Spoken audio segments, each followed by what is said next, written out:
Every human being carries a mask, and behind that mask, a set of motives, fears, and hungers that shape every glance, every word, every silence.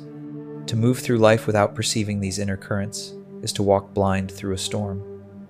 But to see them, to read them as a strategist reads a battlefield, is to hold a quiet, unspoken power over those around you. The Machiavellian mind begins with observation. It does not rush to judge, it studies. Every person reveals more than they intend to hide. A tremor in the voice, a pause before agreement, a gesture of the hand that betrays impatience, all are fragments of the truth beneath their performance. The world is full of actors.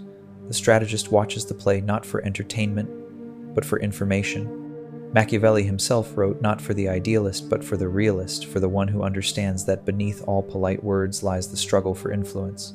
The art of reading people is not the art of kindness or cruelty. It is the art of discernment, to know what another truly desires before they speak it, to sense the temperature of their soul before they reveal their thoughts. To read others is to navigate the hidden map of human behavior that most ignore. In every conversation, alliance, or conflict, those who read others well command the invisible. They anticipate betrayal before it arrives, offer flattery that lands precisely, and speak the words another needs to hear before they even know it themselves. Such perception is not mystical, it is disciplined attention sharpened into strategy. In this exploration, we will dissect the methods by which Machiavellian thinkers read human nature not through emotion, but through structure. For to understand people is not to love or to hate them. It is to see them clearly, and in that clarity, to act with quiet, unstoppable precision.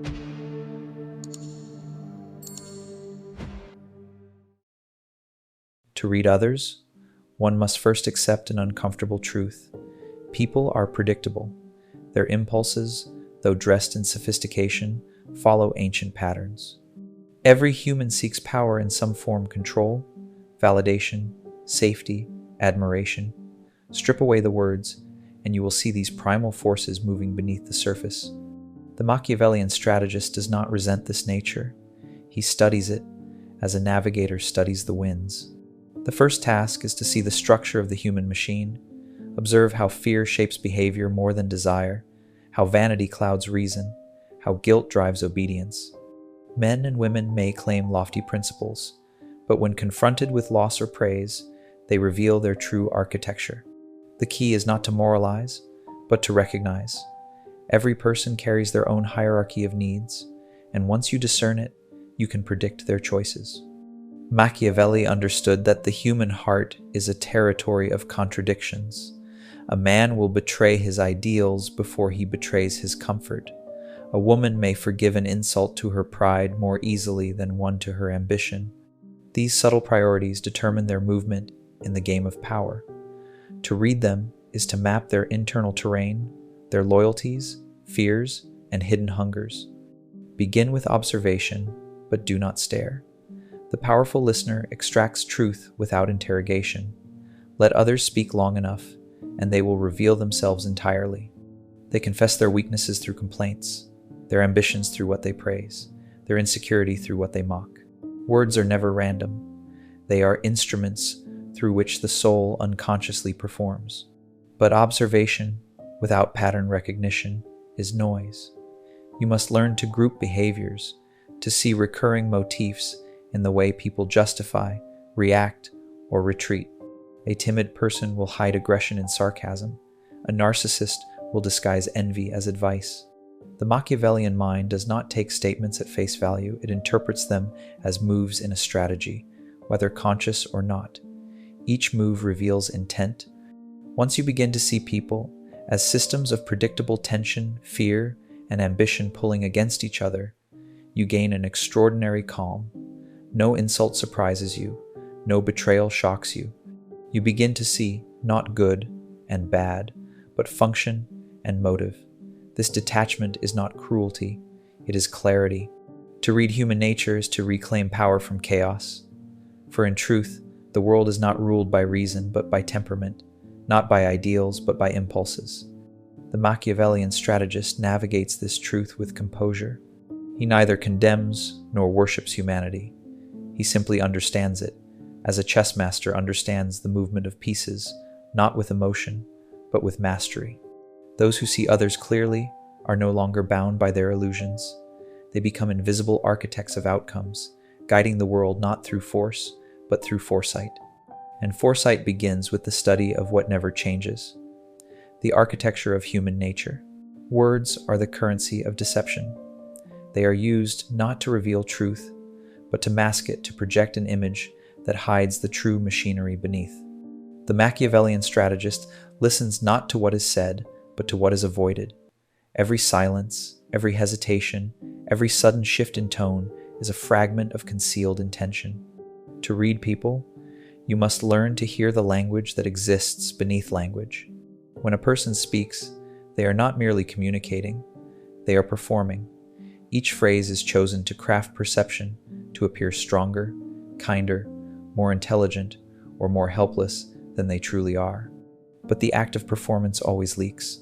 The body cannot lie with the same precision as the tongue. The eyes will dart, the breath will catch, the shoulders will tense at the wrong word. Machiavelli would have called these leaks the fractures of the mask, tiny openings through which truth escapes. The skilled observer studies rhythm, not only what is said, but how it is delivered. A confident individual maintains tempo. Their words flow like water. One who fears judgment stumbles between sentences, measuring every syllable, and one who seeks dominance will invade the space of others speaking over them, claiming silence as territory. To notice this rhythm is to decode hierarchy. But language is not only in the voice, it is in the framing. Listen for how people describe others. The person who constantly accuses others of deceit is often deceitful. The one who speaks of loyalty most loudly is usually preparing betrayal. Projection is the subconscious confession of intent. The Machiavellian reader treats every complaint as an indirect admission, every accusation as a mirror. Then, there are the gaps, the moments where the mind retreats behind a curtain. When you ask a question and the other answers something adjacent, not direct, they are revealing the boundary of their fear. The point they dodge is the point of greatest vulnerability. A master of reading people does not press too quickly. He lets avoidance expose the path, then follows quietly. To refine this perception, one must cultivate stillness. You cannot hear the undertones of others while your own thoughts are loud. The modern world teaches reaction. The strategist learns patience. Speak less, and the silence around you becomes a field of revelation. People fill silence with themselves they cannot resist, and in doing so, they hand you their blueprint. Understand this: the art of reading people is not the art of catching lies, it is the art of seeing motives. Truth and falsehood are irrelevant. What matters is why a person chooses either. Their words are instruments of desire. Some speak to control, others to impress, others to conceal. Once you hear the pattern of their intent, the words lose power over you. The Machiavellian strategist uses language as a radar, detecting the unseen shape of another's inner world. And once you can read that world, you can predict it, influence it, bend it without resistance. For power does not come from speaking, it comes from listening so precisely that every truth, eventually, must reveal itself. Before words, there is motion. Before arguments, there is posture. The body broadcasts truth long before the mind decides what to conceal. Every nervous glance, every tightening of the jaw, every subtle recoil is a message from the inner self to the outside world. The Machiavellian strategist studies these messages not to mock or moralize, but to measure, for in the theater of power, what is visible often contradicts what is spoken. The eyes are the most dangerous of instruments. They are windows, yes, but also weapons. One learns to observe how they behave under pressure. The liar's gaze is not always evasive. Sometimes it is too direct, too rehearsed, as if overcompensating for its guilt. Watch for the delay between question and eye movement. Truth is swift, invention hesitates. A gaze that shifts downward may signal submission, but if it lingers too long, it hides calculation. The eyes reveal hierarchy, fear, and desire, three forces that govern all human interaction. Then, the hands. The ancient orators knew that the hand is a second tongue. It punctuates emotion, betrays unease, declares dominance. A hand resting upon the table asserts control over the space. Folded hands retreat from it. Fidgeting fingers expose impatience or anxiety. A person who suddenly hides their hands mid-conversation often conceals more than their palms, they conceal intent. The Machiavellian reader notes every rhythm, every pattern. The hand that touches the face in thought is self-soothing. The hand that grips the wrist is restraint in motion. And beneath it all lies the pulse, the subtle tempo of a person's energy. Some radiate urgency, others calm. Some carry a restless vibration that reveals insecurity disguised as confidence. You can sense it in the way they enter a room, in the pacing of their steps, in how they manage silence. The pulse is the living signal of inner control. Those who cannot regulate it are easy to provoke. Those who can mask it are dangerous. To read bodies is to read emotion without the distortion of language. But precision demands neutrality. You cannot perceive clearly if you are judging. Emotional involvement blinds the observer. A strategist stands slightly apart, not cold, but detached, as though watching a scene unfold behind glass. When the emotions of others rise, yours must sink into stillness. In that stillness, truth becomes visible. In time, you begin to see people as patterns of tension and release. You notice how the ambitious tighten before speaking, how the insecure shrink before laughter, how the deceptive glance for confirmation after every statement. Each gesture is a confession. Each movement reveals a chapter of a private story they believe hidden. The art lies not in confrontation, but in quiet recognition. The Machiavellian mind collects these fragments, assembles them into a portrait, and acts accordingly. No dramatic revelation is necessary. Influence requires no announcement. When you understand what another truly feels, while they remain unaware of your understanding, you have already gained the upper hand. For in every exchange, the most observant soul commands the invisible. Every person you meet wears a mask. Some wear it so long, they forget the face beneath. It is not hypocrisy, it is survival. The world demands performance, and identity bends to the roles required by circumstance. The Machiavellian strategist does not resent this masquerade. He studies it. He understands that behind every expression of virtue, every claim of honesty or humility, lies the strategic need to appear that way. The first rule of reading people is to accept their masks as functional, not moral.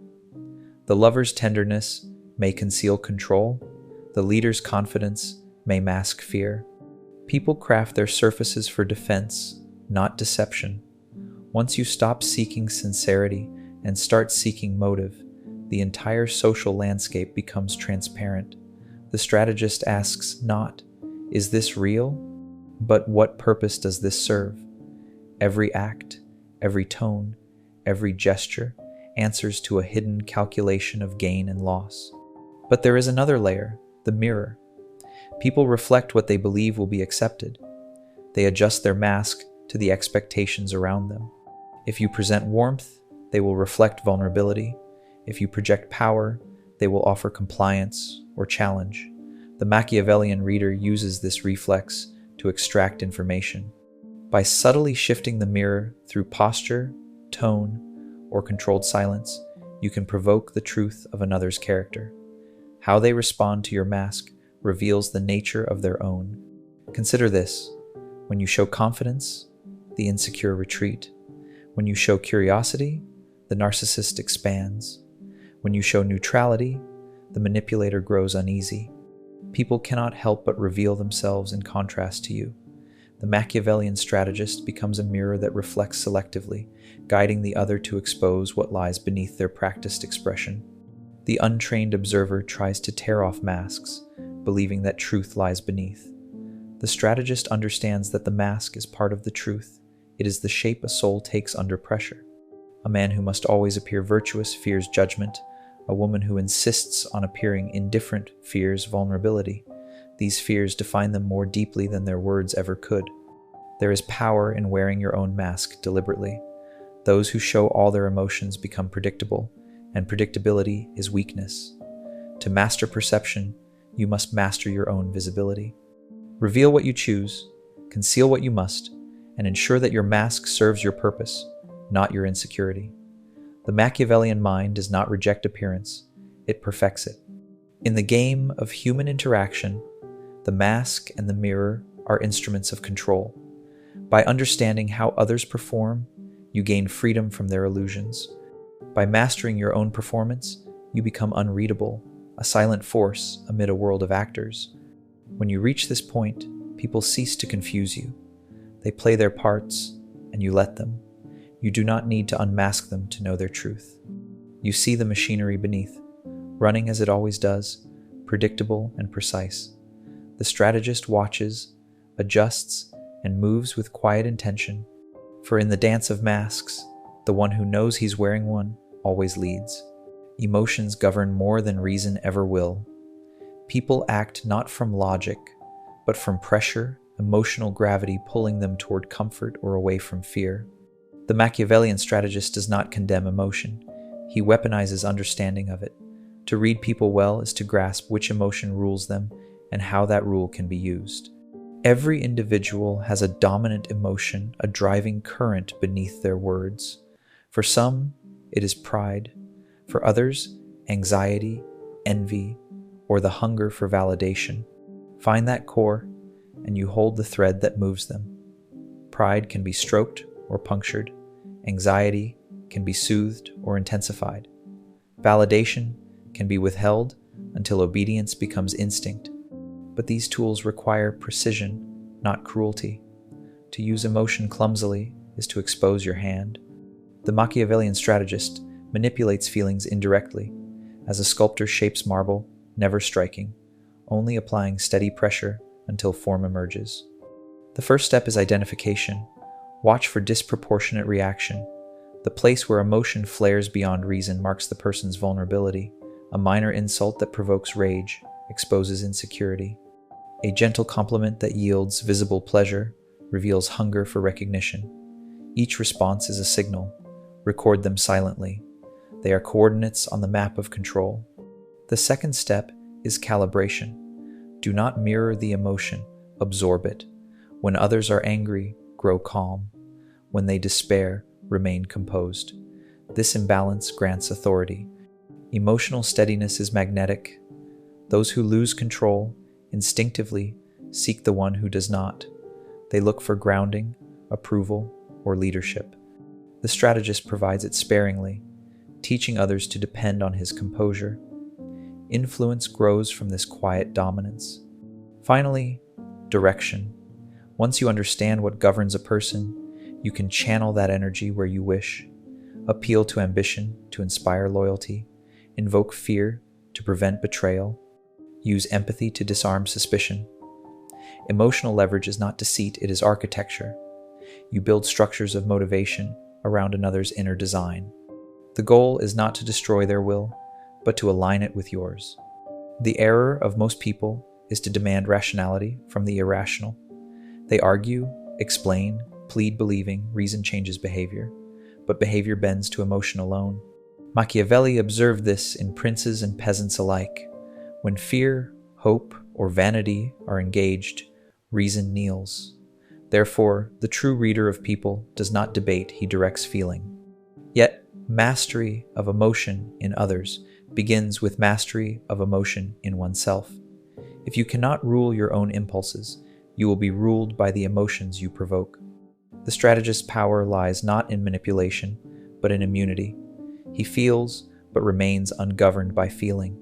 He observes emotion, as a scientist observes flame, fascinated, never burned. In the end, emotional leverage is not about domination, but about design. You create conditions under which people reveal, follow, and align, believing all the while that it was their choice. That is the essence of influence, unseen guidance through the language of feeling, and those who read emotions with precision command not only others, but themselves.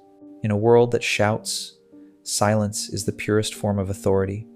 The Machiavellian strategist understands that those who can remain still, composed, and unreadable while others unravel hold the true center of power. Words can be denied, twisted, or forgotten, but silence cannot be argued with. It forces the other to fill the void, and in doing so, they reveal everything. Silence is not emptiness, it is pressure. When used deliberately, it magnifies uncertainty, exposing the insecurities of those who fear the unknown. Most people equate silence with disapproval or hidden judgment, so they rush to clarify, justify, confess. They mistake your quiet for moral superiority, for hidden knowledge, for strength. Let them. Each unnecessary word they speak becomes a thread in the net they weave around themselves. Machiavelli knew that control often lies not in action, but in restraint. To speak less is to conserve energy, to limit exposure, to invite others into the illusion of safety. In every negotiation, confrontation, or alliance, the one who speaks least governs the rhythm. Silence transforms tension into leverage. It makes others uncertain whether they have pleased or offended you, and uncertainty breeds obedience. But to wield silence effectively, you must first make it genuine. False quiet, the kind born of nervousness or hesitation, betrays weakness. True silence is stillness embodied. It comes from inner confidence, from the conviction that you do not need to chase understanding, that all necessary information will come to you if you simply allow others to fill the space. When you master this stillness, silence becomes gravity. People orbit around it.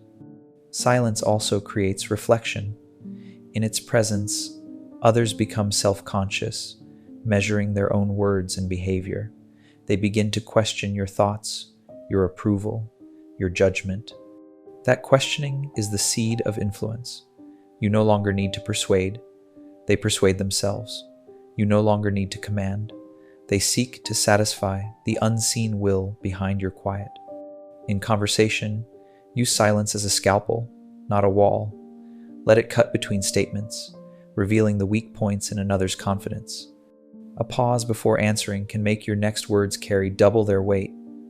A refusal to respond to provocation disarms aggression. Even in conflict, silence turns rage into uncertainty, because anger, when unreturned, consumes only its source. Yet the strategist must know when silence becomes isolation. There are moments when words are weapons, and others when they are shields. The goal is not muteness, but timing. The Machiavellian reader measures each silence like a musician measures rhythm, knowing that the pause between notes creates music as surely as the notes themselves. Silence is a mirror to power. Those who cannot endure it betray their weakness. Those who wield it control the tempo of human exchange. When you can wait longer than others can bear, when you can hold calm in the storm of conversation, you become immovable. For in the end, true dominance requires no display. It is the quiet presence that bends the atmosphere itself, a power not shouted, but felt. To read people is one thing. To predict them is mastery. The Machiavellian strategist sees not the moment, but the momentum, the direction in which emotion, desire, and necessity are moving. He does not react to what is happening. He acts upon what will happen. Anticipation transforms perception into control, for he who foresees has already won before the battle begins. Every action a person takes is a continuation of what they have already shown. Character repeats itself. The greedy seek more, the fearful retreat again, the proud overreach, the insecure submit. The strategist maps these repetitions like a mathematician studying patterns. He listens to history as prophecy. The past is the rehearsal for all future behavior.